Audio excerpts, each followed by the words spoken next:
आज मेरी कोशिश है एक ऐसी रेसिपी से आप लोगों को इंट्रोडक्शन कराने का जो अब लगभग विलुप्त होने के कगार पे है। ये बिहार का ट्रेडिशनल रेसिपी है जो हमारे पूर्वज सैकड़ों सालों से ठंड के मौसम में बनाते और खाते आए हैं, लेकिन आज भी कुछ घरों में इसे बड़े चाव से बनाए और खाए जाते हैं। तो इसे बनाने के लिए हमें सबसे पहले चावल का आटा और तीसी की ज़रूरत पड़ेगी।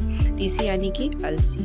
तो हम लेंगे इसके लिए 1 कटोरी अलसी और उसको चटकने तक भून लेंगे। इस तरह से इसको भूनेंगे और जब ये अच्छी तरह से भून जाएगा ना, तो इसका कलर हल्का डार्क हो जाएगा। अब इसमें देखिएगा कि इसमें जब चटकने की आवाज़ें आने लगे इस तरह से और इसका जो कलर है वो डार्क हो जाए, तो इसे एक थाली में निकाल लेंगे। थाली में निकालने के बाद इसे ठंडा होने के लिए हम अलग रख देंगे जब तक ये रूम टेम्परेचर तक ठंडा ना हो जाए। इसे पीसना है हल्का दरदरा करके, लेकिन ये इसे गर्म पीसने पे ना इससे तेल छोड़ देता है, इसीलिए इसे रूम टेम्परेचर तक आने तक ठंडा होने देना है। जब तक ये हमारी तीसी ठंडी हो रही है, हम लेंगे जितनी तीसी ली है ना, सेम उसी क्वांटिटी में हमें गुड़ की ज़रूरत है। तो गुड़ को बारीक काट लेंगे इस तरह से,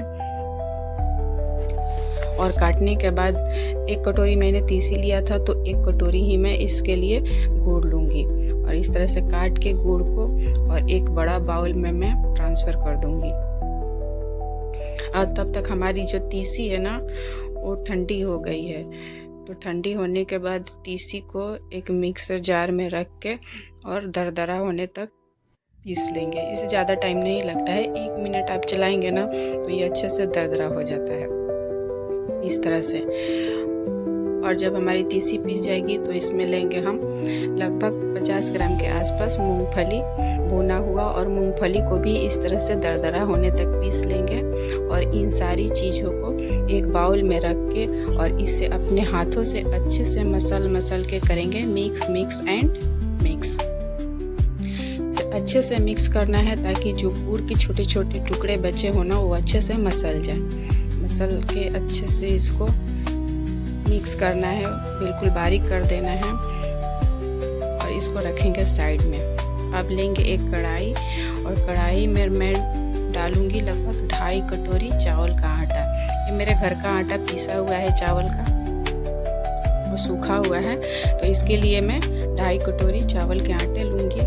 और अगर मैं 2.5 कटोरी चावल के आटे लूँ ना, तो उसमें मैं 2 कटोरी उसमें पानी डालूँगी। ये चावल के आटा बनाने का मेजरमेंट होता है। 2 कटोरी पानी डालने के बाद इसे अच्छे से मिक्स करेंगे। हमारी घोल की कंसिस्टेंसी मैं आपको दिखा रही हूँ।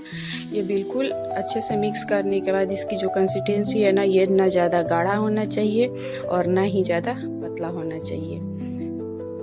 ये देखिए ये किस तरह से होना चाहिए, मैं आपको दिखाती हूँ। अगर आपको पानी की मेजरमेंट ना भी समझ में आए ना, तो आप इस तरह से चेक कर सकते हैं। जब ये हमारी घोल इस स्टेज पे हो ना, तो इससे जो हम आटा बनाएंगे पीठा बनाने के लिए, तीसी का पीठा यानी कि अलसी का पीठा बनाएंगे हम, तो वो हमारी जो डो रेडी होगा वो बिल्कुल परफेक्ट रेडी होगा। तो इसके लिए हम गैस को ऑन करेंगे और कढ़ाई को रखेंगे गैस पे और मीडियम टू लो फ्लेम पे रखते हुए इसको धीरे धीरे चलाएंगे। जैसे जैसे ये गर्म होगा वैसे ऐसे ये डो रेडी होते जाएगा और पानी इसका सूखते जाएगा। अब मैं आपको दिखाऊंगी स्टेज बाय स्टेप कि किस तरह से ये गाढ़ा हो रहा है और एक सॉफ्ट डो बन के इसका रेडी होगा। ये देखिए अब जैसे जैसे रेडी हो, इसको छोड़ के नहीं चलाना है, इसको लगातार चलाते रहना है। छोड़ के चलाने से ना नीचे तले से चिपक जाएगा। तो इसे लगातार चलाते हुए हम एक सॉफ्ट डो रेडी करेंगे और जब तक इसका पानी ना सूख जाए। जब ये इस तरह से बन के रेडी हो जाए ना, इस स्टेज पे आ जाए, तो गैस के फ्लेम को करेंगे हम ऑफ और इसे रखेंगे ठंडा होने के लिए। जब ये बिल्कुल ठंडा हो जाए ना, यानी कि हल्का सा मसल के एक सॉफ्ट बिल्कुल और स्पंजी डो रेडी होगा इससे। आप इसे अच्छे से थोड़ा मसलिएगा, थोड़ा टाइम लगेगा, लेकिन जो डो हमारा रेडी होगा ना वो बिल्कुल ही स्पंजी होगा। ये ज़्यादा ना हार्ड है और ना ही ज़्यादा सॉफ्ट है। इस तरह से अब हम इसमें से एक लोई तोड़ लेंगे और लोई को अपने दोनों हाथों के बीच में गोल गोल करते हुए एक पेड़ा बनाएंगे। और पेड़े में जो मैंने तीसी, गुड़ और मूंगफली का फिलिंग रखा था ना भरने के लिए, उसको लगभग 1.5 चम्मच के आसपास इस पेड़े में डालेंगे और मुंह के चारों तरफ से बंद करते हुए इस पीठा को रेडी करेंगे। ये जो मैं इस तरह से डो बनाई हूँ ना, पानी में डाल घोल के और इसको अच्छे से बॉइलिंग आने तक पका के, इस तरह अब अगर आप चावल का आटा बनाते हैं तो जो हमारा पीठा बन के रेडी होता है वो बिल्कुल ही फटता नहीं है और बिल्कुल ही हार्ड नहीं होता है, बिल्कुल सॉफ्ट बनेगा, स्पंजी बनेगा और मुंह में घुल जाने वाला बनेगा। तो सारे पीठों को मैं एक के एक करके इस तरह से फिल कर लूँगी और एक कढ़ाई में मैं लगभग 1/2 लीटर से ज़्यादा पानी डालूंगी और उसे बॉयल होने के लिए चढ़ा दूंगी। इधर सारा पीठा मैं रेडी कर चुकी हूँ और पानी भी इधर गर्म हो रहा है। जब पानी में एक अच्छा सा बॉयल आ जाए ना, तब हम सारे पीठों को एक एक करके इसमें डालेंगे। याद रखिएगा ना कि आप इसे सारे पीठों को डालने के बाद हल्की हाथों से बिल्कुल ही इसे हल्के से चलाना है, ज़्यादा इसको जल्दी जल्दी नहीं चलाना है, बिल्कुल हल्के से बस हिला देना है इसको सभी को। और उसके बाद इसमें लगाएंगे ढक्कन और लगभग 15 मिनट के लिए इसे ऐसे ही मीडियम फ्लेम पे बॉईल होने देंगे। 15 मिनट हो चुके हैं, हमारा पीठा बन के रेडी हो गया है और अब हम इसको करते हैं प्लेटिंग।